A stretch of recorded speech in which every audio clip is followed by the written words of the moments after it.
Hello and welcome to episode 17 of Pappy Hour. 17, your lucky number. My lucky number. Born on the 17th, met my wonderful wife on the 17th, and St. Patrick's Day that I'm named after is also on the 17th. So it is a good number for us, 1-7. Episode 17 is going to be good. And if anyone is watching and can see what type of shirt he is wearing, and also kind of myself, same vibe. Big change here. You will, it will make sense that this episode is about. We are going to do a tribute episode on two of my favorite entertainers, my two favorite entertainers. Two icons. Icons of the entertainment business, the greatest singers, and two men that unfortunately in the last 6 months have passed away. So we're going to do this a tribute hour on Jimmy Buffett and Toby Keith.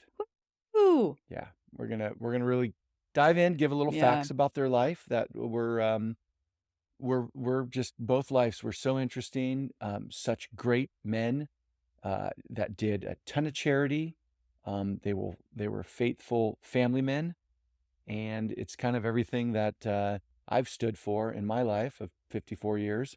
And just personality aside, two absolute wonderful songwriters, iconic singers, just put on so many concerts throughout their career and just were beloved by millions and millions of people. Yes. So it's crazy that both of them had passed away like so close to each other. Yeah. And when we get into the numbers, some of the numbers are jaw-dropping of how successful they were and how many albums and songs they both wrote, the amount of money they generated from those, and then full circle of how much money they gave away and how generous they were with their money. Mm-hmm. Yeah.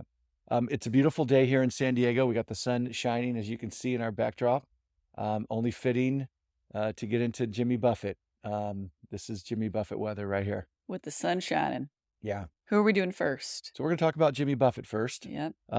Jimmy Buffett, he was born James William Buffett. So James Buffett. He used his name through his whole life. He was born in Pascagoula, Mississippi, along the Gulf Coast. He was born December 25th, 1946. He was a Christmas baby. Oh. Christmas baby right after World War II. 1946. 1946. Wow. Yeah.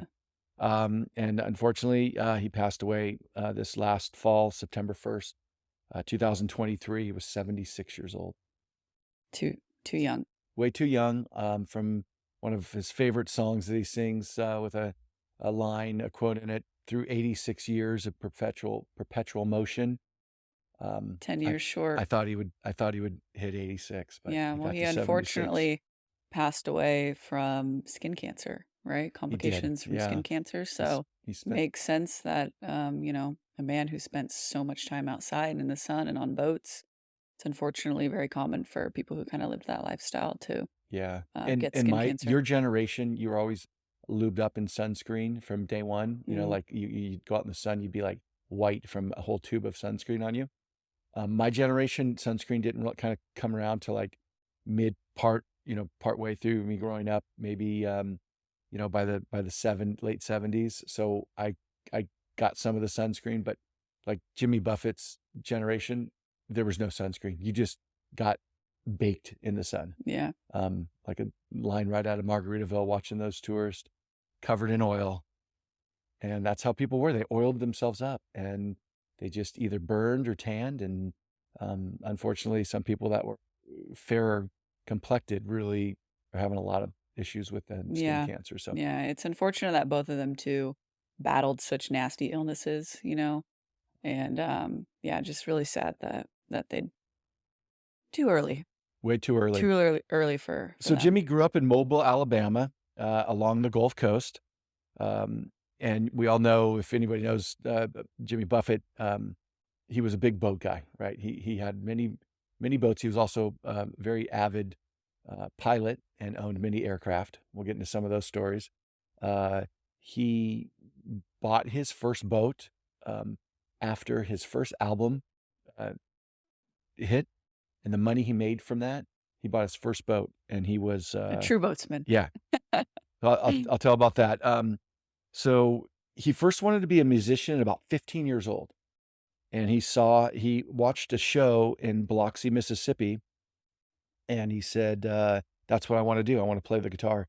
So he started playing the guitar. He graduated from high school in 1964, and he went to Auburn University. Big Oh, I school, didn't know that. big football school, big school. And one of his fraternity brothers really taught him to play the guitar, and I guess was a real good guitar player. And Jimmy just picked up on it. He was an absolute natural guitar player. What fraternity was he in? I'm not going to say. I can't give. This Lambda Chi can't say. Yeah, he was not a Lambda Chi Alpha, so we're not fraternity brothers. We have a lot of other parallels that we'll get into, but fraternity wasn't one of them. I think he was an Alpha Pi. I read that he was a Kappa Sig. Kappa Sig. Yeah. Okay. All right. Kappa Sig. But he only lasted a year in college. One and done for Auburn. Too much music, too many girls, and too much fun. And so one and done. He left Auburn. And where'd he go? He started playing music right away? He started playing music, and then he played music through college, and he ended up graduating with a history degree in 1969 from University of Southern Mississippi. So he was honing his music skills, and in 1969, then he moved. After he graduated, he moved to New Orleans for about a year. He used to play on Bourbon Street, pick up music, and just playing little bars. He played in a place called the Bayou Room. I got some friends in New Orleans at Mardi Gras right now. Really? Yeah. And Mardi Gras going on right now? Oh, yeah. Wow. All right. That's, yeah, Jimmy was there. 1970, he moved to Nashville. Fitting. He moved to Nashville, which it seems, and this is something that we'll talk about with Toby Keith. It seems like most musicians in that time and including up to now, make that move to Nashville. Well, Nashville is the Los Angeles of the South. So you want to be... And the Las Vegas. Yeah. But like anyone who wants to be an actor goes to Los Angeles, or a singer. Yeah. But really anyone who wants to be a country singer, it's Nashville. Mm-hmm. It's Nashville. Yes. So it's the golden ticket. 1970, he gets his first break.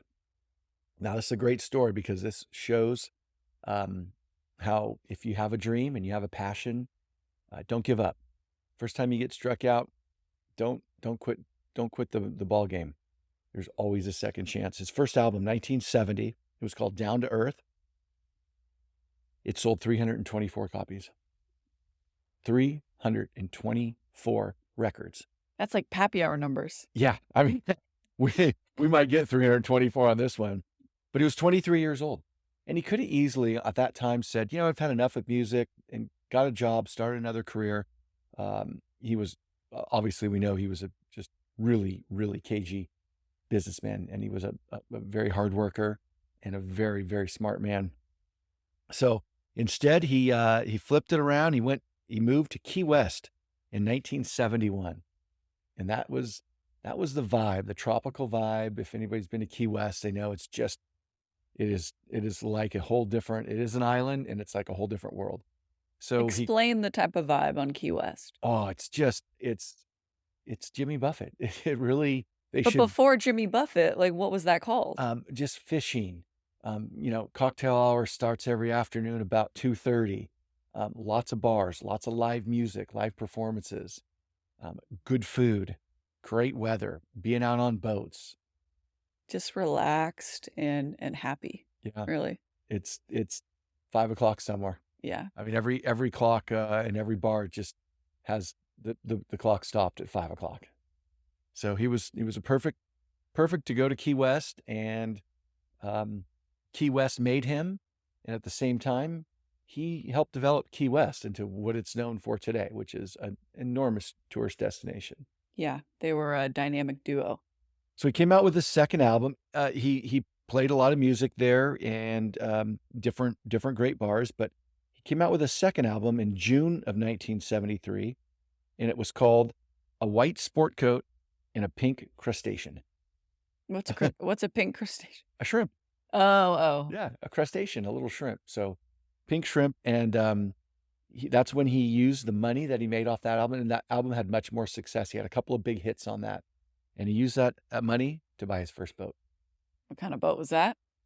I don't know what kind of boat he had. Probably a small boat. It wasn't one of his larger yachts, but it got him on the water, and it got him, Living the further along lifestyle. of living that lifestyle. Yeah. In 1975, he formed the Coral Reefers, which was his band that is still operational, and I believe will still tour. Absent Jimmy Buffett, I believe they'll still be touring, but Coral Reefers. Wow. Always a little play on words there. The Coral Reefers. Yeah, I'm sure Jimmy Buffett enjoyed. He did in 1917. 70. I'm sorry. In 2017, he had said he was on a very strict diet. He didn't eat any sugar or carbs, and he had stopped partaking in the reefing. We'll just call it that, the reefing. Moving along, 1975, we said that he formed the Coral Reefers, and the band never broke up. It was always with him. That was his band. So basically, he was the head of that band, but everybody knew him as the Jimmy Buffett. 1977, his first big album. It was called Changes in Latitudes. Changes in Attitudes. Okay. And not the top song on that, not the cover song, but I think it was the 8th song of the album was Margaritaville. Yeah. And that's what changed it all. So Margaritaville, 1977, it hit number 8 on the Billboard 100. That's as high as it went. It went number 8, but it never went number 1. No, but for a folk song, that was a country Billboard. Yeah. So it was kind of a crossover. It really wasn't a country song, but it was this whole new genre of music that he created. This tropical rock that had all these names. It was tropical, folk, reggae. Yeah. With a little tinge of country. It was his own new thing. It's yacht rock. It's yacht rock, but even more with a more tropical flair on it. Tons about Florida, the Caribbean, the Gulf Coast. Yeah. That song, ironically, in September after his death, went up into the top 40 again. Margaritaville. Yeah. 2023 makes back to the top 40. It's timeless. After his death. It's timeless. It sounds like it could have come out last year, so good. Many critics said that song absolutely defined his career. Yeah, and no doubt. Little research on that. He recorded that song in Miami, Florida. His recorder, his producer at the time, said, "Let's leave Nashville and let's go to Miami so we have a little more of the tropical vibes." We've been to Nashville. It's not tropical. It's country vibes. No, it's country vibes. It's middle America. It's not what his vibes were. So they went to Miami, and they were recording other songs for that album. And he started writing, jotting down some notes, and he told his producer about the song, about a day at the beach where he was a little, had a couple more drinks than he should have, lost one of his flip-flops, stepped on the pop top, and cut his foot. And so that's one of the taglines of the He was nibbling on sponge cake. Yeah. So, and then everything else kind of fit together, and the producer, he had told his producer that was kind of an idea for a song he was writing down. His producer said, "That's a terrible idea for a song." What? He lost his shoe and stepped on a metal object and cut his foot. And Jimmy said, "No, I think it's going to be a great," and he put it all together, and there it is. One of the all-time greatest songs ever written by anybody in this world. I think that's pretty good. Pretty accurate. Kind of going along as his career. So he just starts knocking it dead. He was a savage on the tour circuit. He toured every year from 1976 to 2023. That's insane. Yeah. He only missed. That's a crazy stat. He only missed 1 year, 2020, because of COVID. Yeah. Other than that, he toured continuously since 1976. Even in 1982, when he had a broken leg, on stage with a broken leg. How'd he break his leg? I don't know how he broke his leg, but someone said, "Go get him, Jimmy, break a leg." But yeah, and he did. But he integrated that into Margaritaville. Instead of cut my heel, broke my leg, and had to cruise on back home. That's funny. Yeah. And then his business ventures just really opened up. Again, he was a savage in the business world. 1987, opened his first restaurant in Key West. Well, because what Margaritaville did for him was created a brand. Yeah. He was now a brand and a brand you can turn into merchandise and restaurants and hotels and Well, that's where he started. boats Before the restaurant, he opened a t-shirt shop. Yeah. And it failed. And then he came back at it. See, again, I mean, he had failures. So the message to everybody out there that's looking to do a new venture, sometimes you have a failure, but you just get back on. And he turned the t-shirt shop, he rebranded it and turned it into a restaurant. And there it is. You know what he has from there. I mean, failing forward. You could read about his ventures we could talk about those for 3 hours, but 2013, he opened a $35 million hotel and casino in Atlantic City. In New Jersey? Yeah, Atlantic City, New Jersey. Not anywhere in Miami or no, that was the islands? That was his first big casino. They opened another one in the Gulf Coast, I believe in Biloxi, and it closed after a couple years. And then in 2017, he opened his first retirement community. Oh my gosh. Yeah. Daytona Beach, Florida, a $1 billion investment, 3,900 homes in a Margaritaville retirement community with themes of the restaurants and everything. 39. So you figure 8,000 parrot heads living in a community outside of Daytona Beach. There is probably some. I want to hear some stories. Yeah, there's some serious drinking. We need to reach out and locate someone who lives in that development. Well, we know someone. We have some friends from San Jose that live in the Parrot Head development. That moved there. Stop. Yeah. Jimmy is iconic. Jimmy was a big pilot. He owned a Grumman G-44 Widgeon, which was a seaplane. A Grumman Widgeon? A Grumman Widgeon. And in 1994, he was taken off from the island of Nantucket off the coast of Massachusetts. And he got up and the plane nosedived into the water, flipped over. He was able to get out of the plane and swim to shore. Survived it. Couple minor injuries. Jeez. Yeah. That was one close encounter. Close encounter he had. Okay, another time he was flying. Then he bought another jet plane. So he had this jet plane and he was flying. I'm sorry, this wasn't in the jet. This was in another big seaplane. So he owned a couple of different seaplanes. Maybe this was on this Albatross. That you can land on the water? Yeah. So look, he didn't need an airport. If you can land. Oh, and then just drive it up to your boat. Out in the bay, you just, if it's not a busy area and around other airports, boom, you just roll up on it, get out, take a little, someone picks you up in a boat, and there you are. That's, pretty smart. So he flew a lot of airplanes, loved to fly. But he was on the north coast of Jamaica. He had gone to Negril and he had landed his seaplane. And when he was attempting to take off, the Jamaican National Police Department thought he was a drug smuggler and shot up his plane. Bullet holes going through his plane. And who was on board was Bono from U2 and his whole family. So it was Jimmy Buffett. Jimmy Buffett was the pilot of it. And he had a co-pilot flying.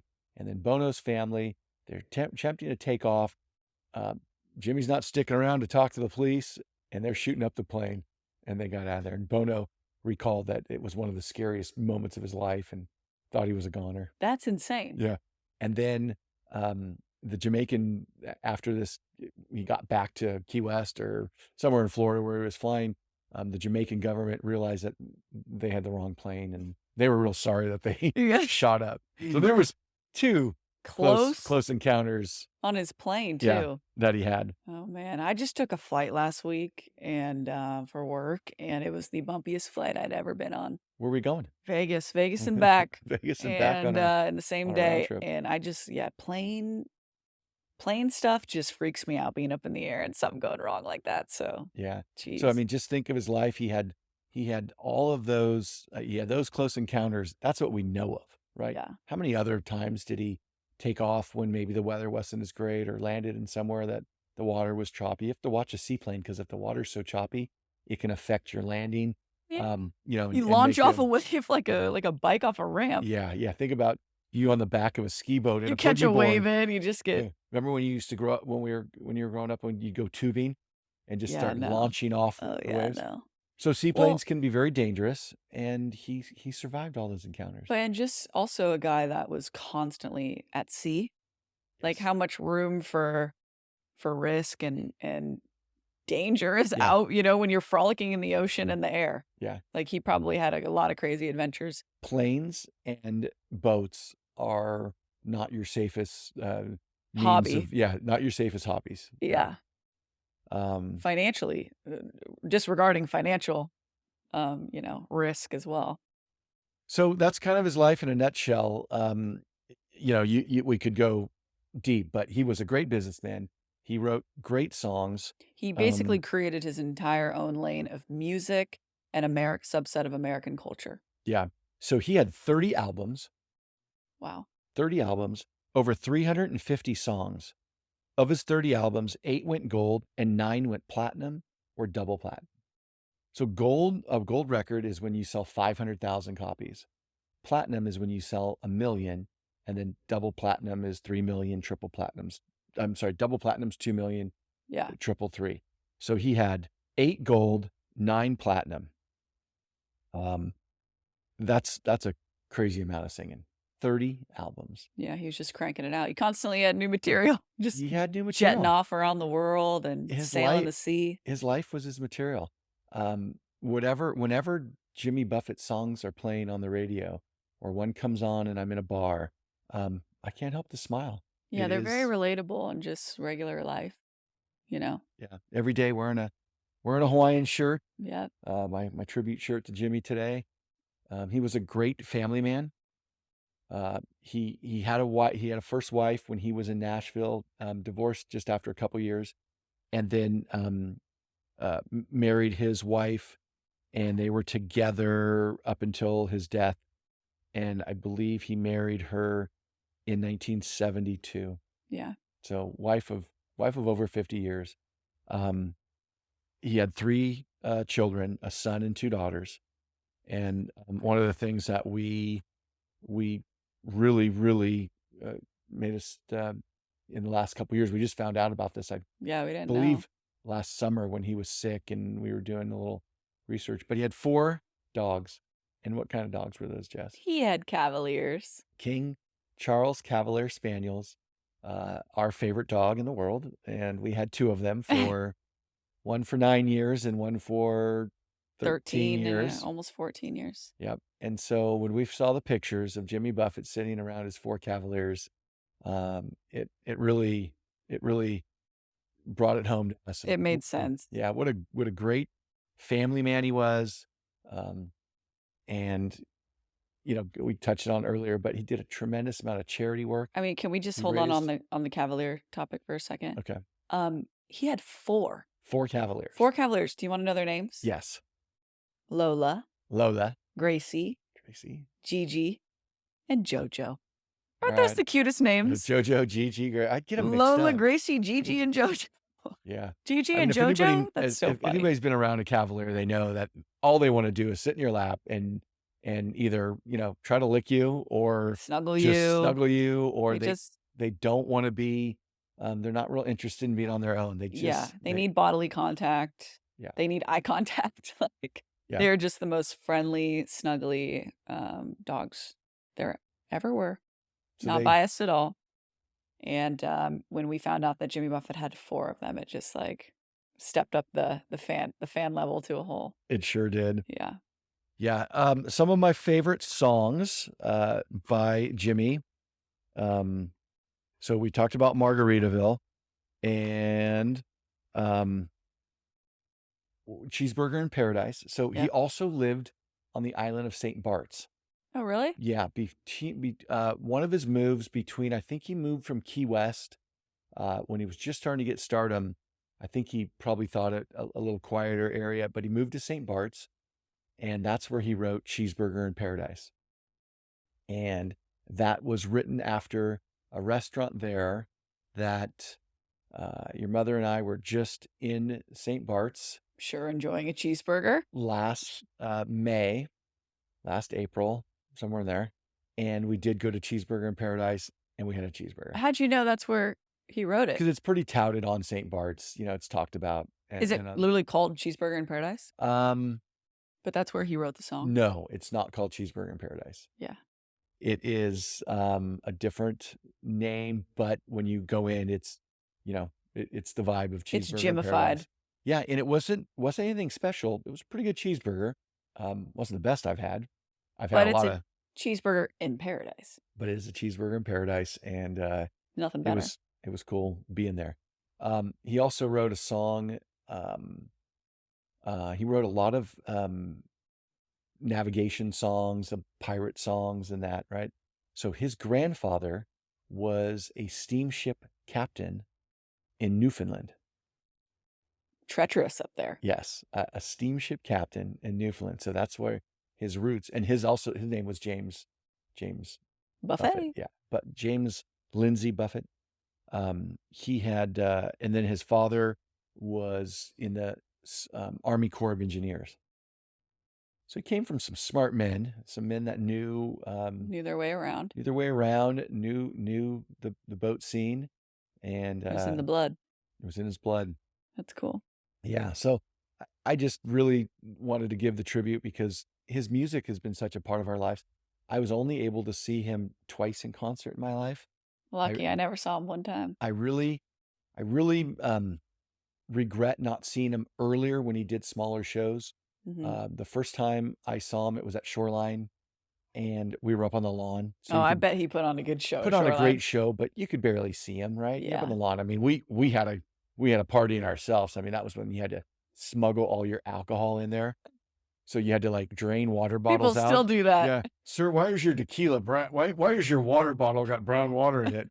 Oh, never mind that. It's tea. Yeah. So you would smuggle the alcohol in and sit up on the lawn and dance. And I mean, yeah, I'm aware. I was not a, I was not a reefer myself, but I think at that time I might have had some secondhand smoke, contact high, as they call it. Oh yeah. And, but we did drink some margaritas, and that was a great show. And then, what year was that, you think? That was probably late 90s. Oh, wow. Yeah, it's probably about the time you were born, maybe 95, 96. It was really in the transition time where he stopped doing smaller venues and was doing the started ramping it up. Yeah, he started ramping up. So I was always kind of waiting that maybe he would, maybe through time he would go to smaller venues.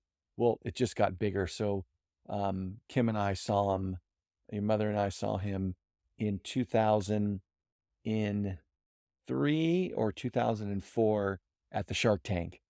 And again, he put on a great show, but you weren't close to him. Yeah, just lost in the crowd. And he's the type of guy who puts on a really good, intimate, small show, Yeah, I can't imagine he's ever more seeing low him. key. Toby Keith is more big personality, rocker on stage. Jimmy Buffett's a little bit more low key. Yeah, there were no special effects.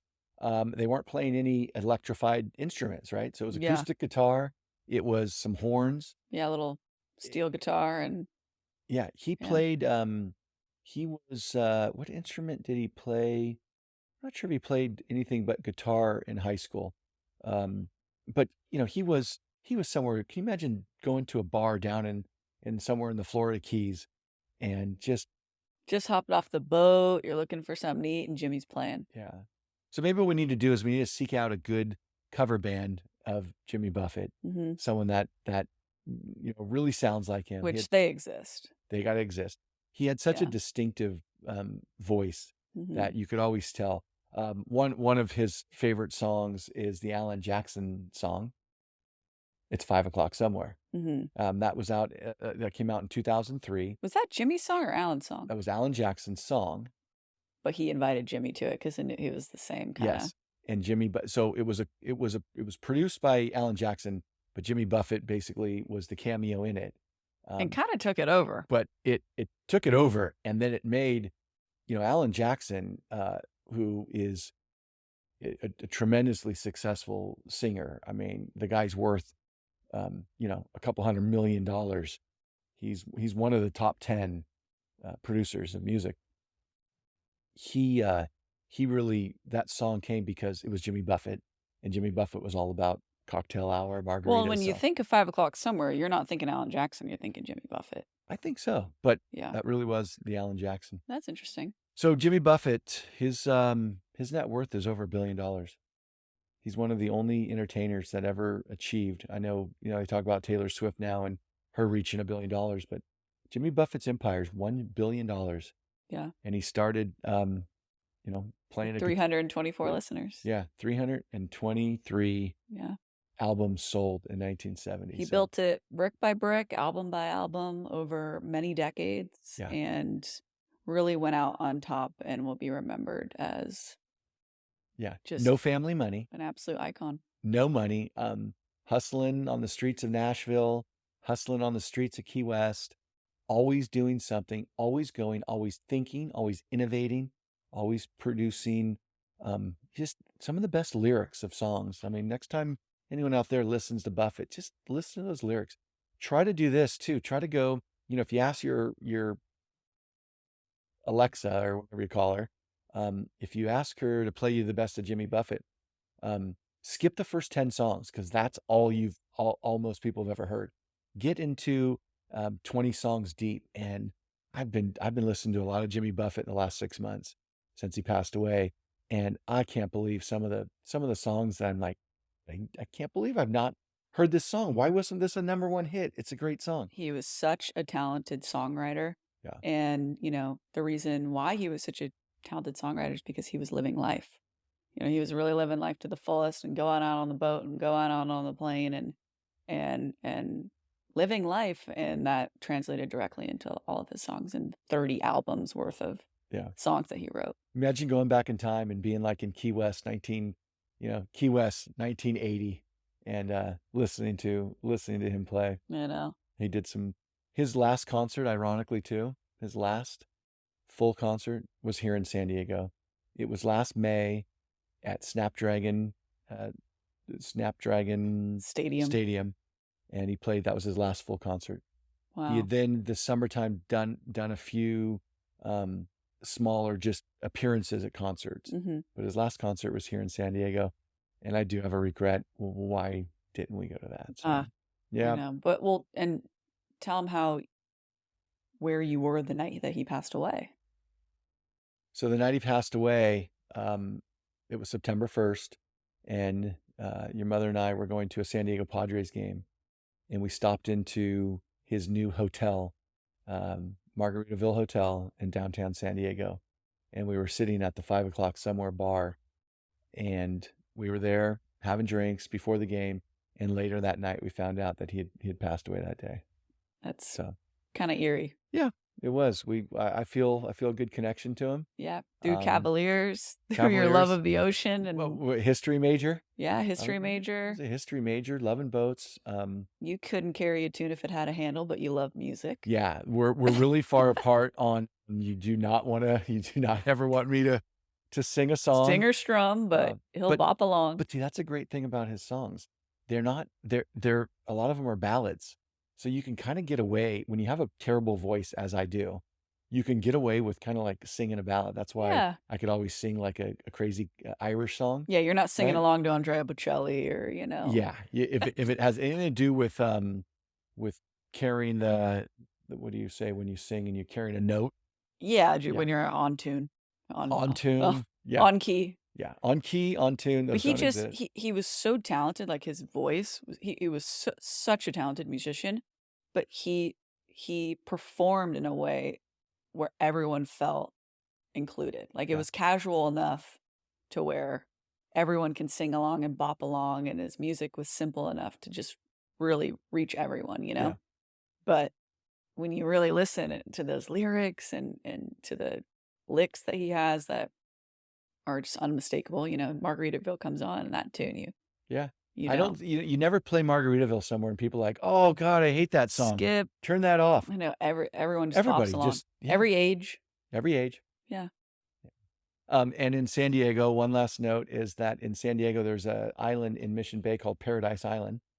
And they made a deal. I don't know, the inner workings of his empire, but they've either sold the rights to, I believe they sold the rights to a development company where they're going to rebrand that as a Margaritaville destination on Paradise Island. Good choice. We'll be there. And they've got room for I think they're going to increase the venue size. They have a little small venue there, and I think they're going to increase the restaurant. There's 2 restaurants there, though.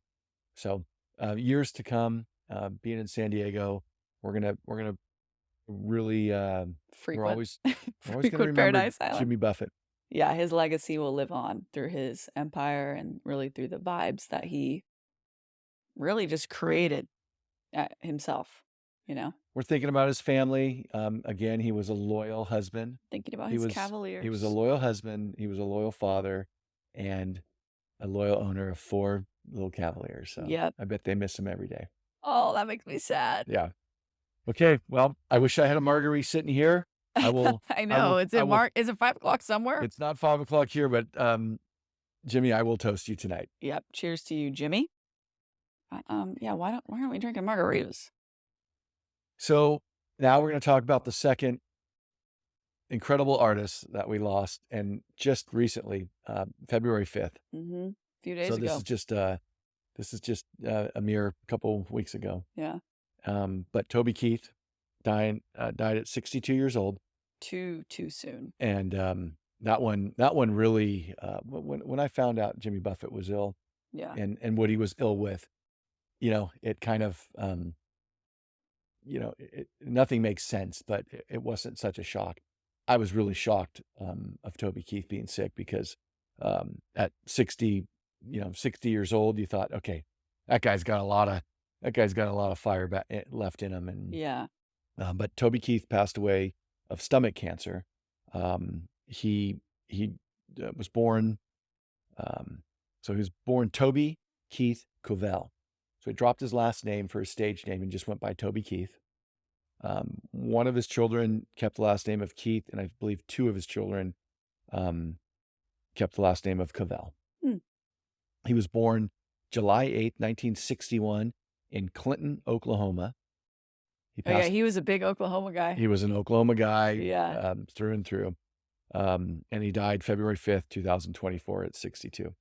So Toby Keith's grandmother owned a little honky tonk.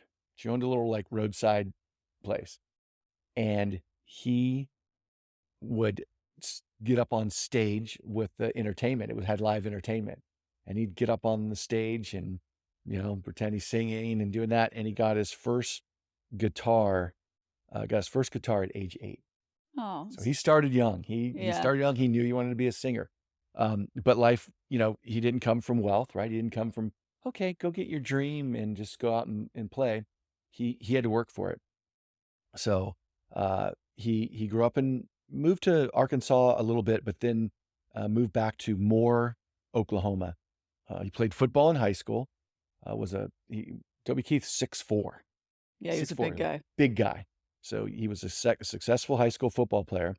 And then after high school, he didn't right away attend college. He went to work in the oil fields. That was the time of the oil boom.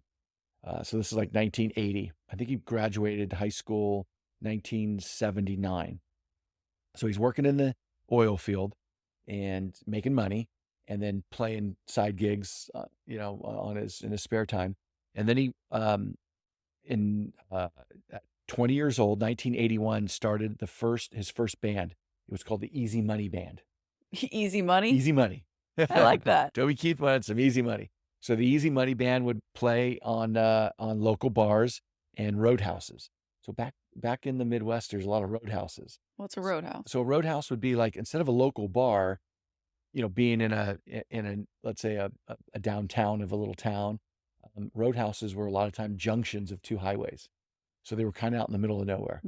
And there's a movie called Roadhouse. Yeah. That is iconic movie. Yeah, iconic movie about Roadhouse. But there was a lot of those throughout the Midwest. And so he'd play those. And on more than one occasion, he would be playing a set and playing at a bar, and his pager would go off, and he had to go leave the stage and go back to the oil fields because they had an emergency. What would the emergency be? Well, something's going off, something's leaking. And so he would have to go fix it? Yeah, by 22 years old, he was already a supervisor in the oil fields. Oh, wow. So he was smart, hardworking. He was a big guy, so he could probably handle that. And it's heavy equipment. No room for a guy that weighs $120. Yeah. So it's So it was Easy Money Band. And then in 1982, so without it left in 1982, so he was 21 years old. The oil fields went bust in Oklahoma. They all dried up, and I think what happened? Can you give me a little insight into what the oil fields in Oklahoma would have been like? Well, they discovered a huge, just enormous oil fields in Oklahoma. So like when, like the 70s? I would say mid 70s. Okay, but they didn't last that long. Well, what happened was there was a gas crisis, so the price of oil was way up. So whenever you're mining anything, it all has to do with the price. If gold costs $100 an ounce, not most people won't mine it. But at $2,000 an ounce, it's worth mining. Oh, so it's not like your typical supply and demand where there's more supply. Like the supply depends on the demand. Yes, and it depends on the price. Where usually demand depends on the supply. And also where it comes from. So with oil fields in the United States, it costs more money than a lot of, drilling for oil in Oklahoma costs a lot more than drilling for oil in Venezuela. Yeah, because we have this thing called workers' rights and civil rights. Yes, and environmental stuff. So when the price of oil went way up, Oklahoma boomed. Well, I think at that time, the price of oil came way down. And then so the work dried up. So he found himself unemployed, 21 years old, unemployed. So you know what he did? He went out, now he didn't play college football. He went out for a semi-pro football team in Oklahoma. They were called the Oklahoma City Drillers. And he played a season for them, semi-pro football. And never played college? Never played college football. That's funny. Not that I could find. What position was he? Defensive end, like an outside linebacker. Yeah. They don't call him defensive ends much, but yeah. And then he tried out for their regular professional team, and he didn't make it. So what's the closest team to Kansas City? It was another Oklahoma City professional team, not the NFL. Wasn't to NFL level, but he did. He played some ball, and yeah. So then after that, he moved around a little bit. He played music in the 80s. So he really didn't boom through the 80s, but he moved to Nashville. Yep. So somewhere in the late 80s, he moved to Nashville. And then he got his first break in 1993. So he had his first album. He signed with a company, had his first album, 1993. And within 5 years, he came out with his first 4 albums. Do you know who Toby Keith? Go ahead. Well, that was a lot of work, right? He had an album in 93, 94, 96, and 97.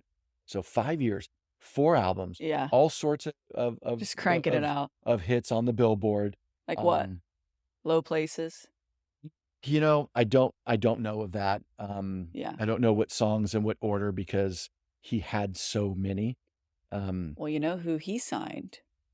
You know who he signed as a young artist who was their first break? Who he discovered? Yeah. Okay. Taylor Swift. Oh, really? Yeah. And but wasn't Taylor Swift on one of the... He signed Taylor Swift to his record label when she was like 15. Really? Yeah. And then helped her get up, and then she broke off on her own. Yep. Wow. Yeah. He was a big stepping stone for her. Yeah. Through Nashville too. Taylor's from from Pennsylvania Nashville. Or somewhere. No, not from Nashville, but was there, and she went to Nashville. Yeah. Yeah. In 1997, he had his first really big successful album. 1999, and it was "How Do You Like Me Now?" And that's always How do you like me now? Yeah, what a great song to one of his ex-girlfriends somewhere down the road. How do you like me now? He met his wife. Now that I'm on my way. That's a his great wife song. In 1984. So he was with his wife for 40 years. So here's Jimmy Buffett with a wife for over 50 years and Toby Keith for 40 years. So anybody out there that has any skepticism of Toby Keith's absolute commitment to his family, they're absolutely wrong. You're just wrong. He was a great family man. 3 children and a wife of 40 years. Yeah. So I'm just looking up. He was part of, in 2005, record label had been formed that he partnered with called Show Dog Universal Music. Okay. And they, at the time, 15-year-old Taylor Swift had moved to Nashville to start her music career, and had been one of the people that they signed on that new label. Wow. So it wasn't solely his label. He was partnered with someone, or Big Machine Records, one of them. But yeah, isn't that amazing? And look at her now. How do you like me now? How do you like me now? God, coming all full circle right there. Yeah. So his father, unfortunately, who he was very close to, was killed in a car accident. A tour bus, collided with him from faulty brakes and killed his father in March of 2001. Oh. And then in 2001 was September 11th, 2001.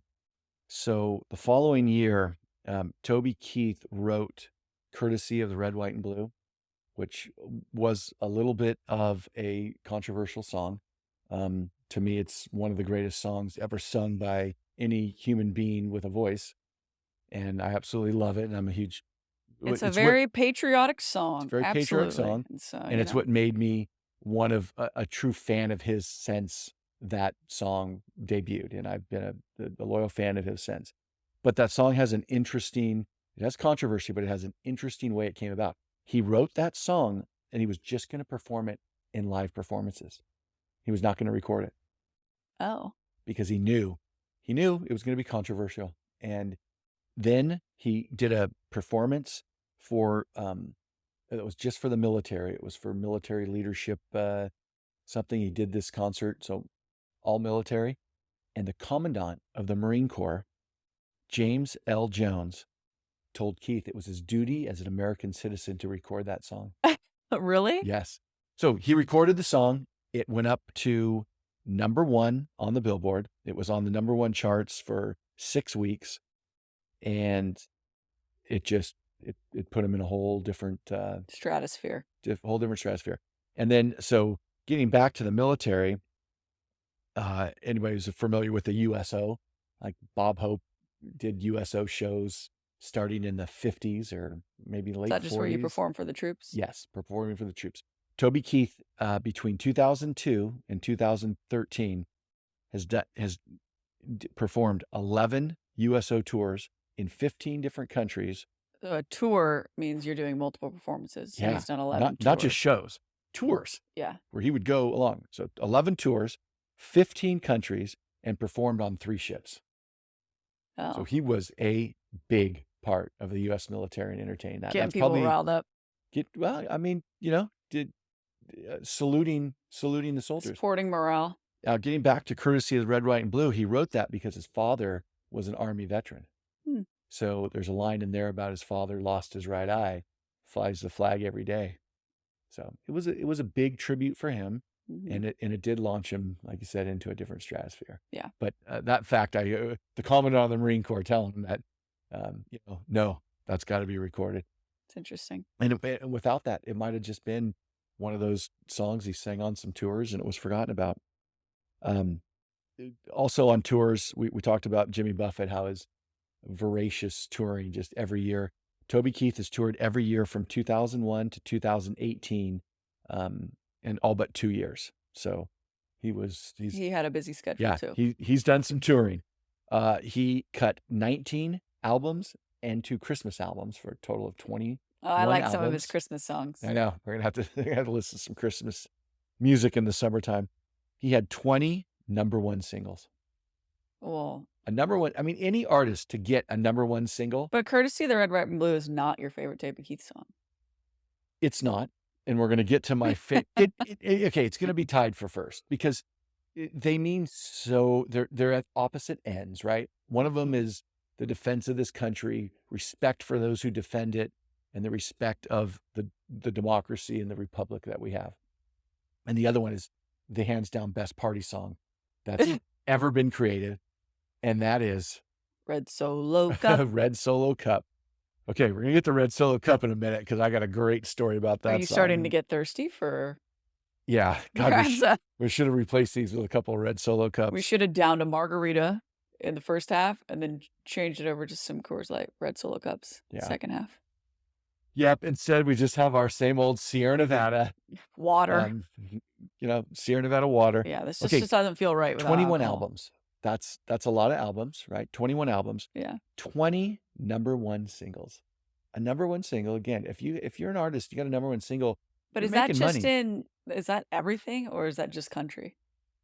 Probably That just country. that's just country. What else would he have? What Well, I'm else would he just do? thinking because Jimmy Buffett never had a #1 single, right?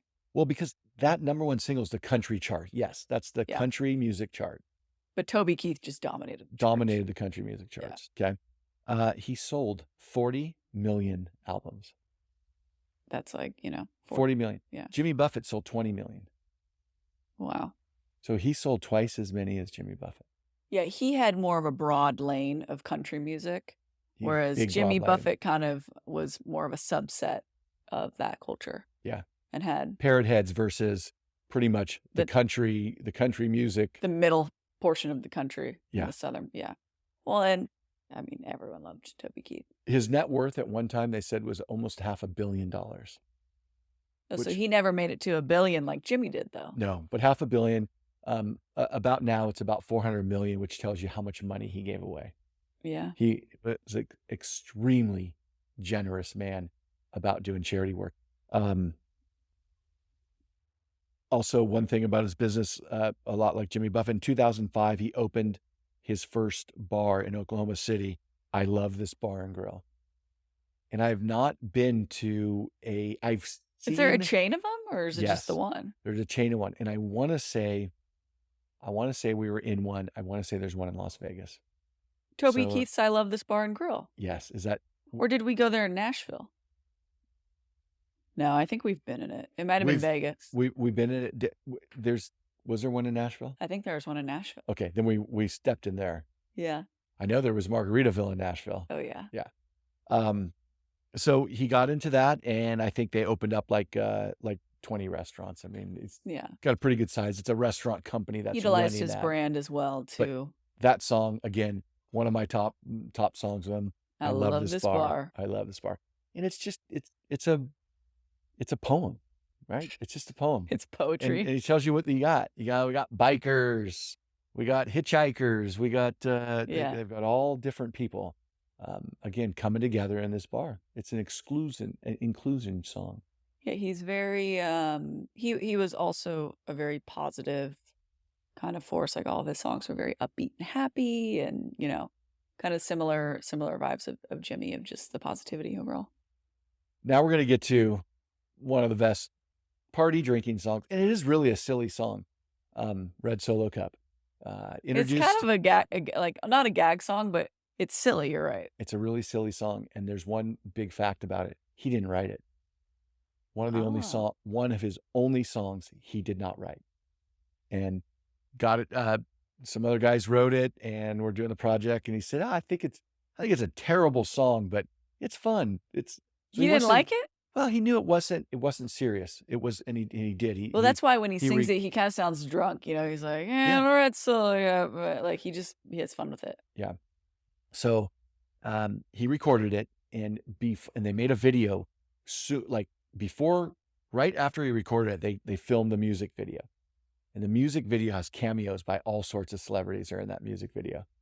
And before it even debuted, it had 66,000 hits online before he even released it. How is that possible?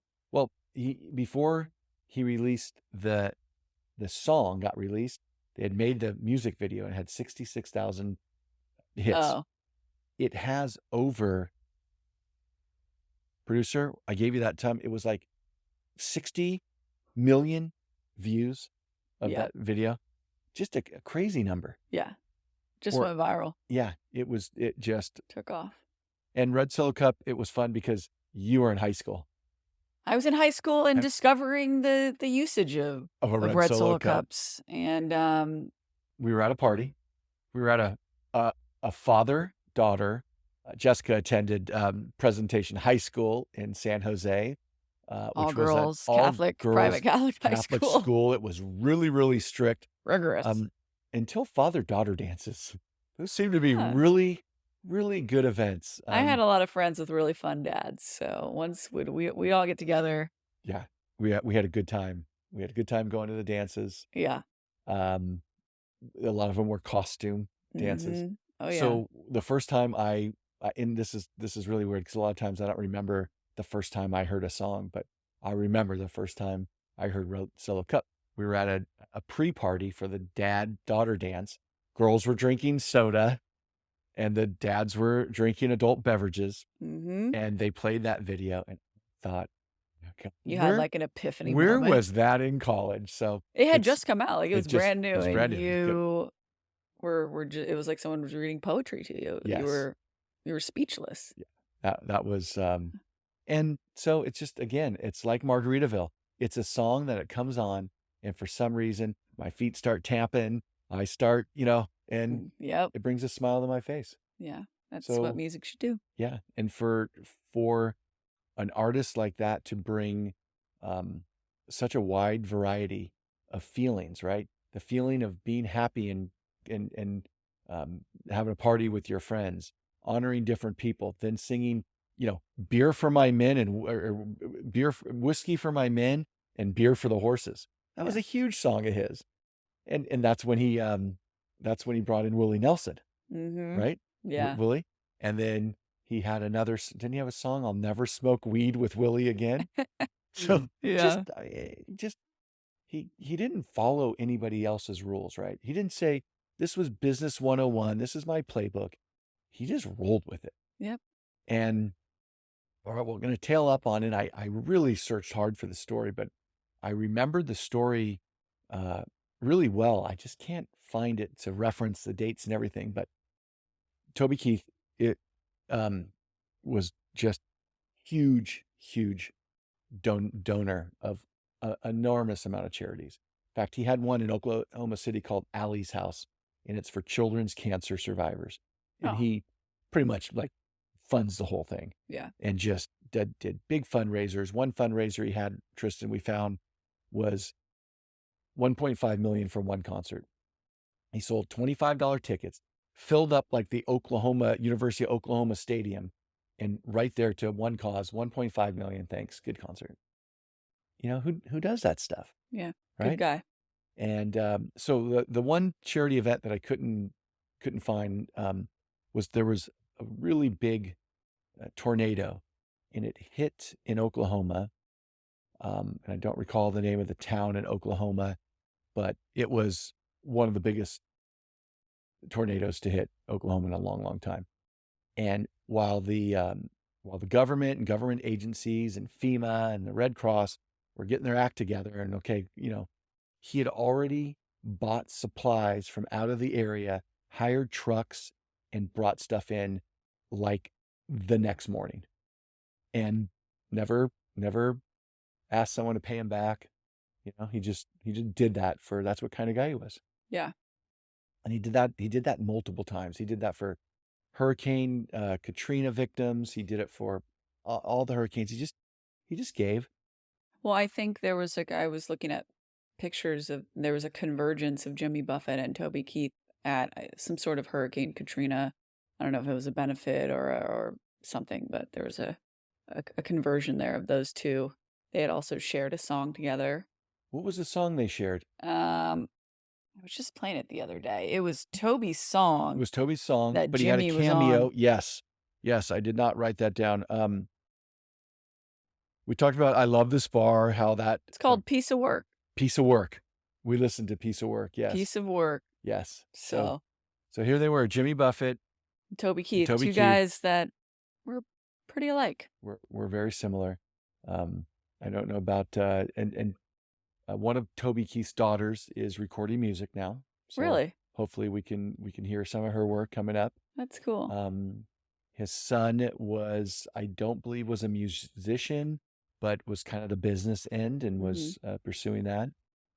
Yeah, that poor family. He died way too young, and the cool thing though about musicians, when they pass away, is their legacies live on through their music. Every time you play their song, you're thinking of that artist, or you're remembering, and they leave something behind that's so much bigger than themselves. Yeah, it's cool. The generation of our parents talks about Elvis Presley dying, right? How many people were ruined? Well, I don't Blue Suede Shoes is the only Elvis song I think I recall. Just wasn't a fan. It wasn't my era. These are two artists that I'll always think about. Yeah, these that are are kind your of the era. Yeah. In fact, when I was watching a couple of weeks ago, I was watching a tribute that they did on some newscast about Toby Keith. I had tears in my eyes. Yeah. Real emotion. I was sitting alone, and it hit me like, my God, this guy was such a great guy. Why can terrible people live to be 100? I won't mention any of them, but there's lots of terrible people in our society now, and they live to be in their 90s and live all this and just keep. And then here's this guy that should have lived to be 100, and he's dead at 62. Yeah, only the good die young. He announced he had stomach cancer in June of 2022. Yeah, just under 2 years ago. So and brutal. Yeah, his wife of 40 years, Trisha Lucas, and their 3 children. And even though he was sick, he just did 3 concerts in the fall, in December in Las Vegas. Yeah, his last concert was in Vegas. Yeah, and he did basically he was singing farewell shows. Oh. Yeah. Yeah. But he had just the I mean, he had the heart to do that, to get up. He didn't go hide somewhere and go hide and not and be a recluse and die off. He's like, oh, I'm a singer. Yeah. I'm a performer. I'm gonna give these last shows. Yeah. And he did. Yeah. And it was he lived his life of playing shows, what he'd been doing since he was, just a kid. Did it right up until the end. Yeah. Yeah. It is strange when people from your era that you really connect to. I mean, it's not like you've ever met any of these guys, but you feel such a connection to them through their music. And that's something incredible that music does. It connects you to these artists. And it's a crazy thing when the ones from your era die, like I can't even imagine the day that Miley Cyrus, these people that are my era, that Taylor Swift, like just these wonderful artists. And even though Jimmy Buffett and Toby Keith are so much older than me, like my generation feels that. Yeah. We have that connection through their music too, because their music is timeless, Yeah. Well, shout out to them. This was a tribute episode to them. We will miss you, but tribute episode lives on through their music. We felt it was fitting. And if there's Jimmy Buffett or Toby Keith fans that are listening to this, pass it along.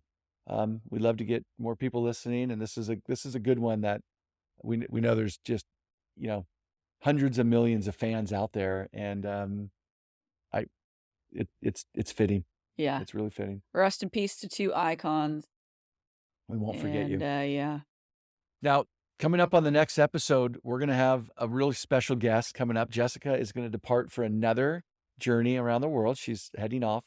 Her and Vanessa are heading off to Japan. Just back from Costa Rica. Hope you guys enjoyed that episode. So coming up, we'll get into the Japan episode. But first, in between, while Jessica is traveling abroad, we're gonna have a special guest. It's for the next 2 episodes, and it's another tribute. So hope you can join in. Thanks again for listening.